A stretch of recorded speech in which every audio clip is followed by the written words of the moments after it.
Hello and welcome to this episode of The Myra Chavez Show. Today I have a female comedian that was born and raised in San Jose. She started her entertainment career as an NFL cheerleader for the Oakland Raiders. A year later, in 2005, she decided to pursue acting, so she packed her bags and left in her station wagon to LA. Shortly thereafter, attending church, she was invited to a comedy writing class, and the rest was history. She's a successful film and TV actress, an advocate for mental health and human trafficking. She's a comedian with sellout shows, a storyteller. Welcome, Anjelah Johnson, to my show. Hello. Woo! Thank you for having me. Of course, thank you. How you been doing with this whole weekend? Oh, it's great. I've been able to see a lot of family, some old friends. It's always great performing for my hometown. I feel like a connection with the people in the audience. It's really special, so it's been good. Awesome. And can you take us back to your childhood days and what catapulted you to kind of your thoughts in being an entrepreneur and pursuing acting? You know, I grew up not far from here, down First Street, and I wanted to be an actress, but where do you be an actress in San Jose? Like, that's not even like a real dream. At that point, that's just like a fantasy, you know? And so I kind of tucked that away in my heart because I was embarrassed to say it out loud that I wanted to be an actress, because like the audacity I would have to like have a dream so big.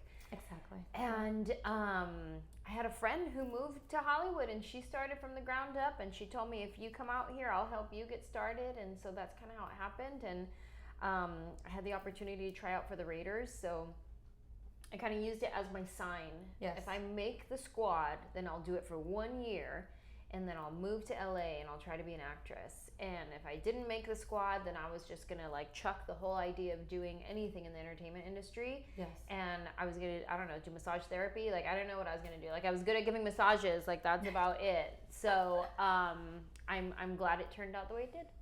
And then you grew up, you said that your dad loved wrestling, right? Tell me a little just fun stuff about that. Well, we grew up watching WWF, which is now WWE. Yes. And we loved it. We loved the Bushwhackers, the Rockers, Demolition. And if we were really good and Dad saved up some extra money, he would take us to the arena to go watch the matches, and my mom would paint our faces, and we were just super into it growing up. Super happy childhood with your brothers. Did you play fight with them a lot? Wrestle? I mean, we definitely got in fights in the house, for sure. Mostly me and my sister, because my brothers are a lot younger than me. But mostly my sister and I, we're like best friends. You fight, and then you just are right by each other's side. All right. And what did your parents say when you said, you know what, I'm done being a cheerleader, I want to pursue acting? What did they do?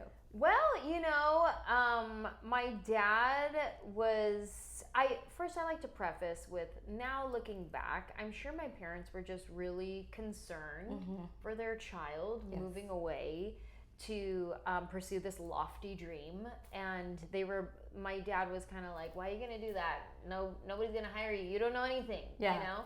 Yeah. And then my mom was just like, well, I believe it when I see it. And then I left, and now they believe it. So. And so 2007, is it safe to say that it changed everything? Yes. So you're known for that video, for the famous nail video. Yes. My shirt right here. Yes, I love it. Rocking the shirt. Beautiful nail. Of course. That video came out. I had no idea it was going to do what it did. It was right around the time when YouTube was brand new. So for you to get an email from someone with a video in it, that was something very brand new. Yeah. And that's when this video was going around.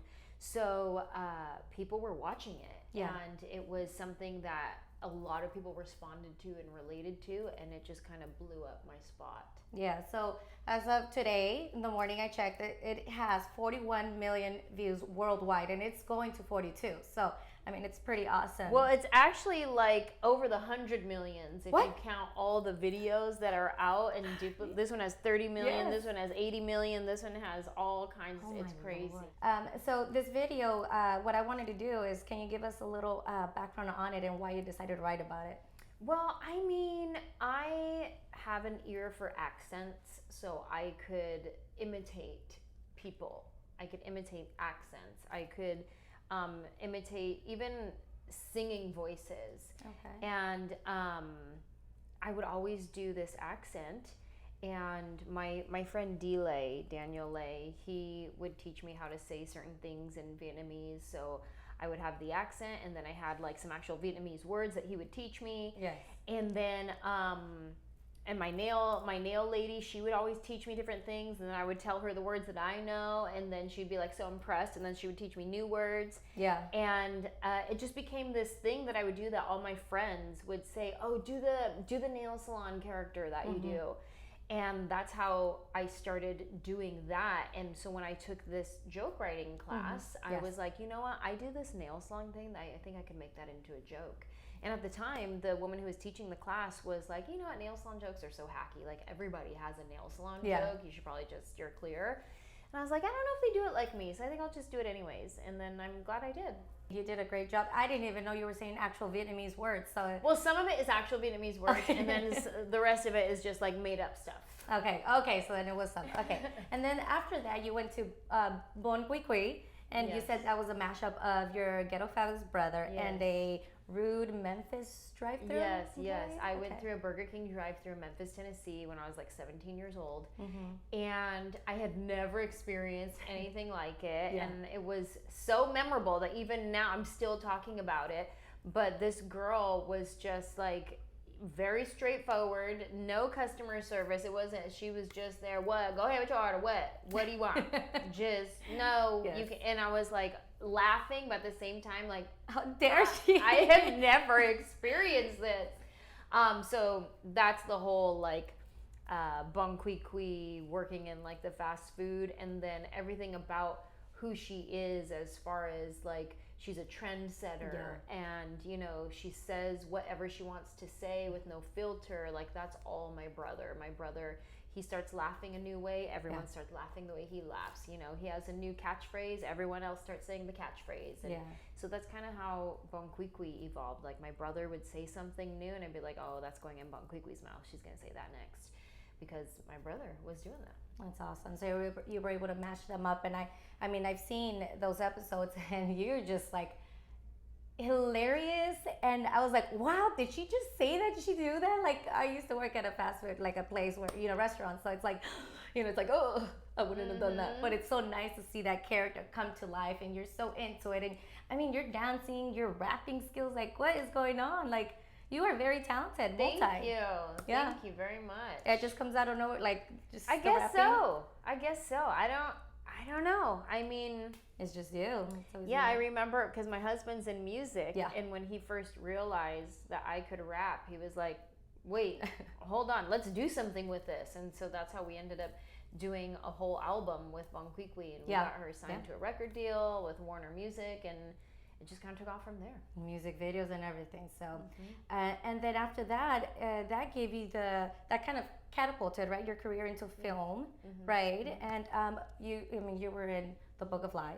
Yes. Our wedding, right? Our family wedding. Our family wedding, which was my favorite, because I actually related a lot to it, even though I didn't get married, you know, with someone other than, you know, my race. But I mean, I think we all go through it, and now, you know, it's. I think it totally relates now with multiracial families, right? Yeah. That we all go through that. Yeah, there's a lot of mixed families, and you know, the little issues. You have to like learn even if you're not mixed, honestly, like even, you know, two Latinos getting married, like your family does things a certain way, their family does things a certain way. And then sometimes you're like, wait a minute, you guys do it like this? Like, oh my gosh. And you think your way is the way because that's how you grew up. Yeah, exactly. The mashup of the families. So tell me, in 2000, okay, it was June 11, 2011, you got married to, and you used to make fun of Christian rappers, and God just has a sense of humor that your husband was a Christian rapper, right? Yes, I was so embarrassed. What did you do? Was your friend like, I didn't want to tell people. I was like too embarrassed because I knew I had a joke about it, so I would just avoid, be like, oh yeah, he's in a band, he does music. And then But yeah, my husband is still in music. He's Yes. no longer a Christian rapper, but he still raps, and he writes music for TV shows, movies, commercials, and stuff like that. And so he's talented because he's had songs on AGT and on The Hills, right? yeah, he's had song placements on Marvel trailers and all over the place. Yeah, he's doing really well. He's really talented. Yeah, definitely. And tell me what happened at your wedding. Just this little incident that I think is, it's true story, life story. Well, listen, if anybody's about to get married, take my advice. Do not take all your vitamins and your allergy pill and anything else that you think, like, just do the minimal, because I took everything. I took all my vitamins. I took my allergy pill. I was on antibiotics because I had a sinus infection from the week before, so I took all those pills, and then I think I took it on an empty stomach because I was nervous. I was getting married. I was nervous, so I wasn't eating. And then I took all these pills, and then forget it. Then I just had diarrhea the whole day, and it was awful. Did it go away? Did you have a happy honeymoon? The honeymoon, yes. Okay. We had a great honeymoon, but the rest of the day was like a blur. I was just like, Nobody thought you were pregnant? No. Okay. They probably thought I was just nervous. They're like, oh, look, she's really nervous. Oh, she's nervous, right? Yeah. Oh, jeez. Well, I mean, now you can look back and be like, okay, that was just an incident, but do not do what I said, what I did, right? Don't do that. And how do you define your comedian style? I would say I'm a storyteller. I'm observational. Yes. I see something, I talk about it. I feel like I like to tell stories from my life, and I like to relate and connect to people on a human level. So whatever I feel like I can connect with people on, I'll tell a story about that. So I can tell a story about my husband and I because I know there's going to be people that relate to this. You relate to marriage stories. You relate to that. I'm going to tell a story about calling my sister on the phone, and I talk to her way too much, and I call her and I bug her while she's working, and I know that's relatable. Like if there's sister relationships that are close, or even just best friends that are close, you know, anything that I can connect with someone and they go, oh my God, yes, then like that's the kind of stories that I like to tell. Yeah, and from seeing your specials, I feel like I saw that and you get that through very, very well. As for me, I'm married too, so I connect with the whole marriage part, and so that's pretty awesome to be able to laugh and, you know, joke around with what happens naturally, right? Exactly. And then you feel seen, you feel heard, and you're like, oh, venting. I'm not the only one, And then even when I'm being vulnerable, I'm talking about some of my crazy parts, you know, and my craziness, and I can see some people relate, and then people like look at each other and be like, oh, she's talking about you, you know? And like that's always fun to see people in the audience. Okay. And who did you grow up seeing as a comedian, or lately, or who do you admire? So I know you didn't grow up wanting to be a comedian, but is there anybody you look up to? You know, I look up to my peers, to be honest. Yeah. My friends that are out there doing it, hustling, watching their careers grow and grow. Like that's who I look up to. My friends like Eliza Schlesinger, Joe Coy.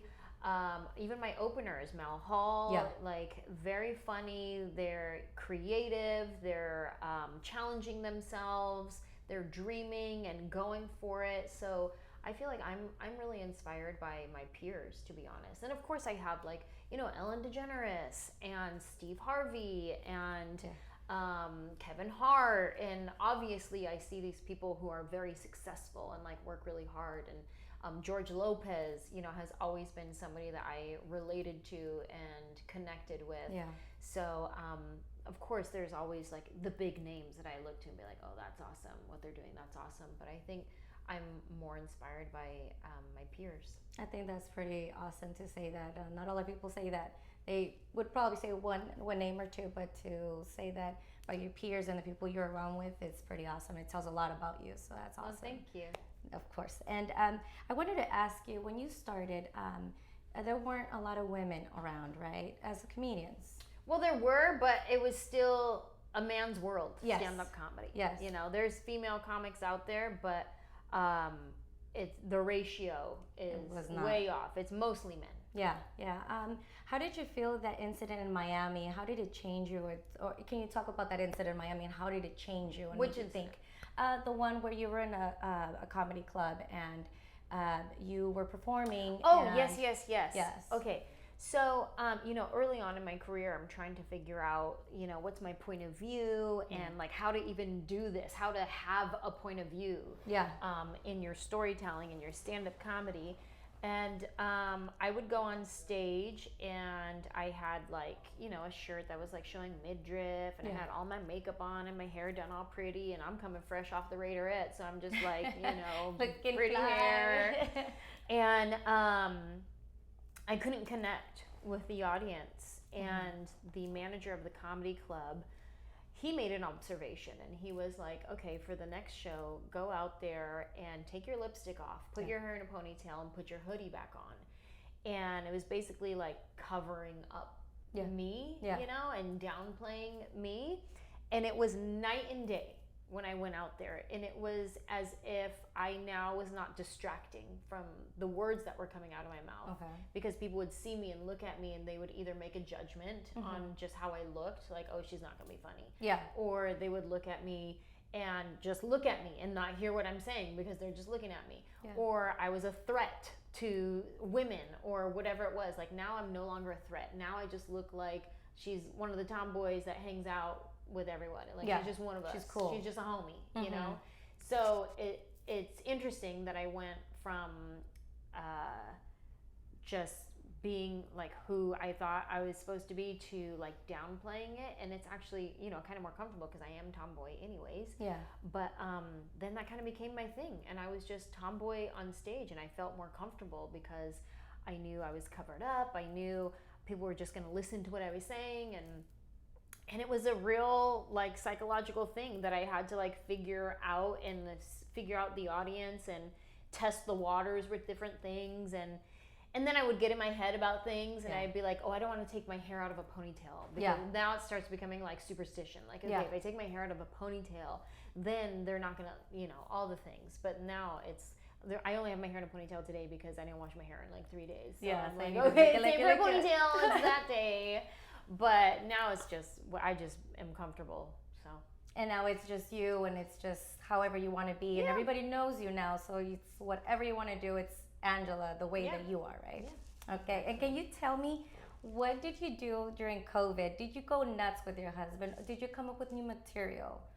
Came up with a lot of new material, but not in the moment. Like, I just lived my life. I did not think about stand-up. I didn't think about anything. I just enjoyed my rest. Okay, cool. I enjoyed being home. And then later, afterwards, when I was like, oh, the world's starting to open back up again, so I have to have new jokes to tell. Then I'm like going back into my brain and thinking about different moments and things that have happened. Yeah. But in the moment, I was just living, just being in the moment and trying not to worry about like, oh, that's funny, I'm going to talk about that later. Like, just enjoying it. Yeah. And I saw some videos on TikTok, and you are, like I said, pretty great dancer. Thank you. You and your husband come up with these like boys. Okay, my favorite is the Boys to Men one.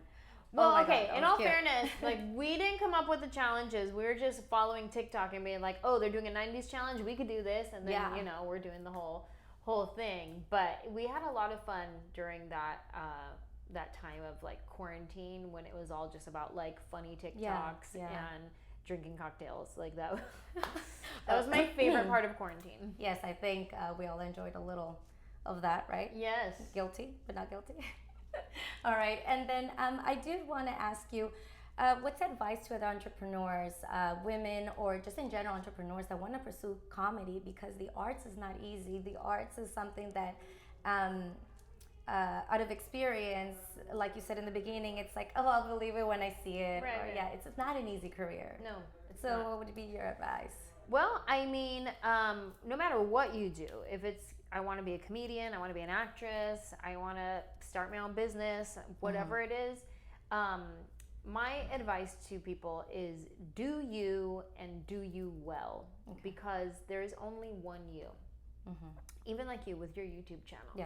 There's only one you. And what I mean by that is nobody has your childhood. Nobody has your parents. Nobody has the time you fell off your bike when you were 6. Nobody has the time you got in a fight at the bus stop. Nobody has the time when you got rejected by the boy that you liked. Nobody has all the things that make you you, Yeah. that's your perspective, your point of view, your opinion, everything about you has been cultivated from all of your experiences in life and from your DNA, from your ancestors, from your family. So when you show up and let's say you want to be a baker or you want to start a YouTube channel, you're like, well, everybody has a YouTube channel. Why is mine going to be different? Well, yours is already different because of you, because you come to the table with you and nobody has you. Same thing if I want to be a comedian, like nobody can do it like I do it because I am me. So it's do you and do you well. Show up for yourself to the best of your ability and leave it all out there. Whatever your dream is, show up for yourself and do you well. Very well said. I mean, you just gave a lot of conviction and a lot of your experience. You're very passionate about comedy. Another thing that you're passionate is human trafficking and mental health. Can you give us and elaborate on that? Yes, my husband and I sit on the board of an organization called Unlikely Heroes. It's an anti-human trafficking org, and they restore women and children from sex slavery all over the world. They have homes in Thailand, the Philippines, Mexico. They have domestic initiatives, and we've been supporting them for 10 years, maybe even more. And so we support them, and then just mental health. Like I deal with anxiety myself, and I've learned a lot of tools on how to work with my anxiety, how to process it. And I talk a lot about that on my social media because I like to share, and I know sometimes it's something people don't talk about, but they deal with silently, or they don't even know that they're dealing with it. And I've learned to recognize the signs of it in my own life and how to deal with it. And there's some times where it gets the best of me, and then there's some times where I'm like, okay, what are my tools? Let me like reach into my tool belt and practice my breathing techniques, practice gratitude, and all of that. The other day before a show, I just started feeling anxiety, and I was talking to my sister about it. I'm like, I don't know where this is coming from. Like I was fine, and then all of a sudden it just hit me.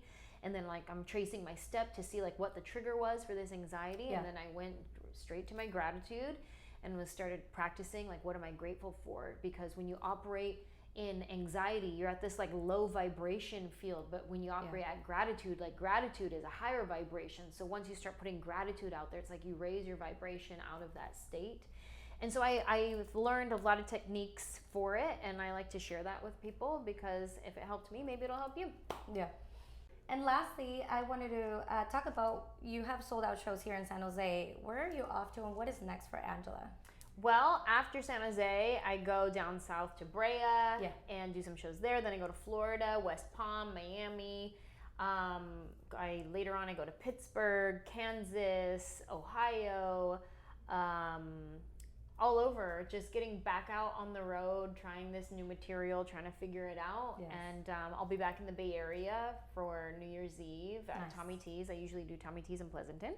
And just getting back out on the road. Yeah, well, we wish you the best of luck. I usually at the end I like to play a rapid fire game. Okay. So let's see if you're ready. You ready? I'm ready. All right. What is your type of your favorite food? Mexican food. Ooh. Favorite drink? Ooh, margarita. And favorite movie? The Wizard of Oz. Heels or tennis shoes? Girl, tennies.